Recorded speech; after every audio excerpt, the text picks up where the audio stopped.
الحمدللہ رب العالمین والصلاة والسلام علی سید المرسلین وعلی آلہ واصحابہ اجمعین، اما بعد، فاعوذ باللہ من الشیطان الرجیم، بسم اللہ الرحمن الرحیم۔ رضی اللہ عنہم ورضوا عنہ، اللہ خلاق کائنات نے ارشاد فرمایا، اللہ ان سے راضی ہوا اور وہ اللہ سے راضی ہوئے۔ حضور نبی کریم صلی اللہ تعالیٰ علیہ وسلم کے جتنے صحابہ ہیں سارے جنتی ہیں۔ اللہ تبارک و تعالیٰ نے سابقون اولون کا ذکر کر کے ارشاد فرمایا کہ میں ان سے راضی ہوا اور وہ مجھ سے راضی ہوئے۔ اللہ تبارک و تعالیٰ نے ان کی زندگی میں پیش آنے والے معاملات معاف فرما دیے، یعنی ان سے اگر کوئی لغزش ہوئی ہے، ان سے اگر کہیں کوئی خطا واقع ہوئی تو اللہ تبارک و تعالیٰ نے ان کی خطا پر پردہ ڈال کے ان کے بارے میں ارشاد فرمایا کہ وہ قطعی جنتی ہیں، اور ان میں سے کوئی ایسا نہیں ہے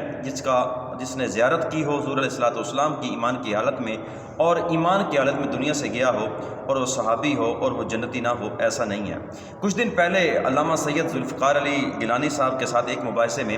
یاسین رافضی نامی ایک شخص جو کہ اپنے آپ کو اہل سنت کہتا ہے، اس نے سیدنا عثمان غنی رضی اللہ تعالیٰ عنہ کی شان میں شدید بے ادبی کی۔ ہم سب سے پہلے یہ عرض کرنا چاہتے ہیں کہ ایک شخص کا جنازہ حضور صلی اللہ علیہ وسلم کی خدمت میں لایا گیا تو حضور صلی اللہ علیہ وسلم نے اس کا جنازہ پڑھانے سے انکار کر دیا۔ تو لوگوں نے پوچھا کہ حضور اس کا جنازہ کیوں نہیں پڑھاتے؟ تو حضور صلی اللہ علیہ وسلم نے ارشاد فرمایا، اس کے دل میں حضرت عثمان غنی کی نفرت تھی، یا اس حضرت عثمان غنی کا بغض اس کے دل کے اندر پایا جاتا تھا۔ تو حضور صلی اللہ علیہ وسلم نے اس کا جنازہ پڑھانے سے انکار کر دیا۔ روافض کا شروع سے یہ طریقہ رہا ہے کہ کوئی نہ کوئی ایسا شخص پیدا کرتے ہیں جو کہ اہل سنت کی شکل میں ہوتا ہے اور اہل سنت کی صورت میں سامنے آ کر اپنے آپ کو اہل سنت بھی کہتا ہے، سنی بھی کہتا ہے، اور ساتھ ساتھ اصحاب رسول کی بیعت بھی کرتا ہے۔ ہم یہ بتانا چاہتے ہیں کہ سنی کبھی بے ادب نہیں ہوتا، اور جو بے ادب ہوتا ہے وہ کبھی سنی نہیں ہوتا۔ اس لیے اہل سنت کا یہ شروع سے مزاج رہا ہے، اور ان کی یہ اللہ تعالیٰ نے اپنی بارگاہ میں ان کو یہ شرف عطا فرمایا ہے، ان کی یہ عزت ہے، ان کا یہ شرف ہے کہ وہ کبھی بے ادب نہیں ہوتے۔ اس لیے ہم یہ عرض کرنا چاہتے ہیں کہ حضرت سیدنا عثمان غنی رضی اللہ تعالیٰ عنہ وہ شخصیت ہیں جن کے بارے میں حضور صلی اللہ علیہ وسلم نے ارشاد فرمایا کہ اللہ کے فرشتے بھی حضرت عثمان غنی سے حیا کرتے ہیں۔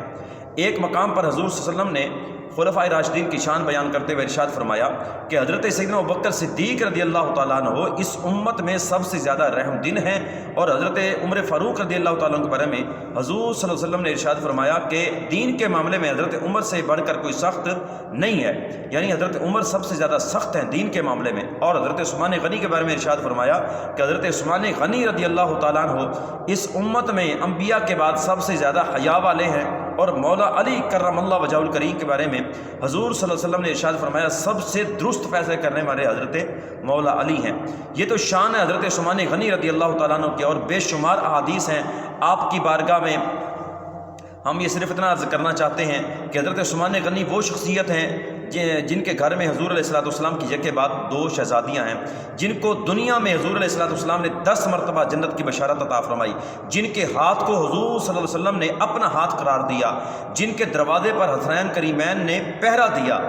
اور انہوں نے بتا دیا کہ ہم اپنے خالو جان کی حفاظت کرنے والے ہیں، نہ کہ ہم ان کے دشمن ہیں یا یہ ہمارے دشمن ہیں۔ تو کچھ دن پہلے جو گستاخی کی تھی یاسین رافضی نے، ہم صرف اتنا ہی کہنا چاہتے ہیں کہ یاسین رافضی اگر سن رہا ہے اور اس کے حامی یہ سن رہے ہیں، ہم ان کو بتانا چاہتے ہیں کہ حضور صلی اللہ علیہ وسلم نے اس شخص کا جنازہ پڑھانے سے انکار کر دیا تھا جس کے دل میں حضرت عثمان غنی کا بغض تھا۔ یہ بتاؤ قیامت کے دن تم کہاں کھڑے ہوگے؟ اور پھر اس کے بعد تم نے یہ جو گستاخی کی ہے، جیسا منہ ویسا ہی تھپڑ، ہم یہ بتانا چاہتے ہیں کہ اس کا میڈیکل ٹیسٹ کرایا جائے، دماغ کا بھی کرایا جائے، اور ساتھ ساتھ اس کی تشریف کا بھی میڈیکل ٹیسٹ کرایا جائے، کیونکہ جو اپنا منہ پھاڑ کے حضور علیہ الصلوۃ والسلام کے صحابہ کے بارے میں بک بک کرتا ہے، جس کے منہ سے اول پھول اور بکواس نکلتی ہے، غلاظت نکلتی ہے، یقینی بات ہے اس کی تشریف میں کوئی مسئلہ ہوتا ہے۔ جس کا منہ صحابہ رسول کی جانب ہے اور منہ کھلا ہوا ہے اور بدتمیزی کرتا ہے، بے ادبی کرتا ہے، لازمی بات ہے اس کی تشریف میں کوئی مسئلہ ہے۔ ایک تو عرض یہ ہے کہ اس کا میڈیکل ٹیسٹ کرایا جائے، اس کے دماغ کا علاج کروایا جائے، اور دوسرا یہ ہے کہ اس کی تشریف کا بھی میڈیکل ٹیسٹ کرایا جائے، چونکہ روافض کے ساتھ اس کا اٹھنا بیٹھنا ہے، اور جس نے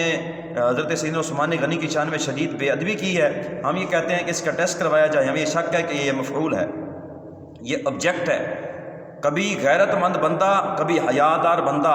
حضور علیہ الصلوۃ والسلام کے صحاب کی بارگاہ میں یا حضور علیہ الصلوۃ والسلام کی آل کی بارگاہ میں کبھی بے ادبی نہیں کرتا، ہم یہ بتانا چاہتے ہیں کہ حضور صلی اللہ علیہ وسلم کے اصحاب سارے کے سارے جنتی ہیں، اور کبھی ہم حضور علیہ السلام کے اصحاب کے معاملے میں کمپرومائز نہیں کر سکتے۔ اللہ کی بارگاہ میں دعا ہے اللہ تعالیٰ ہم سب کو حضور علیہ السلام کے اصحاب کی محبت